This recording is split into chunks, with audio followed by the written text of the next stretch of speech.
बिस्मिल्लाहिर्रहमानिर्रहीम। अस्सलाम वालेकुम वरहमतुल्लाहि वबरकातुहू। रहम की रसोलियाँ पानी की थैलियाँ बन गई हैं, जिसकी वजह से यूट्रस में दर्द होती है और मेंसेस ज़्यादा आते हैं और बहुत ज़्यादा अजीबोगरीब सिचुएशन होती है।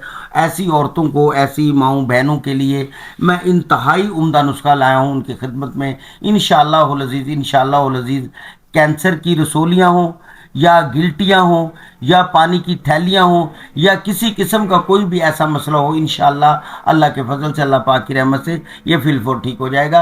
आपने करना क्या है, साकसम्बलू और असारून, ये दोनों चीज़ें जो है बराबर पीस लें वज़न करके, और दोनों बराबर मिकदार में पीस के सफ़ूफ बना लें। और 500 मिलीग्राम का कैप्सूल एक सुबह और एक शाम हमरा ताज़ा पानी के साथ दें। अल्लाह के फजल से, अल्लाह पाक की रहमत से जितने भी आपके प्रॉब्लम हैं, कैंसर की गिल्टियाँ हों, रसोलियाँ हों, थैलियाँ हों, यूट्रस से स्मेल आती हो या किसी किस्म का भी यूट्रस का मसला हो, अल्लाह के फजल से, अल्लाह पाक की रहमत से इंशाअल्लाह हल हो जाएगा। हकीम मुज़म्मिल अली खान, मोहम्मद दवाखाना।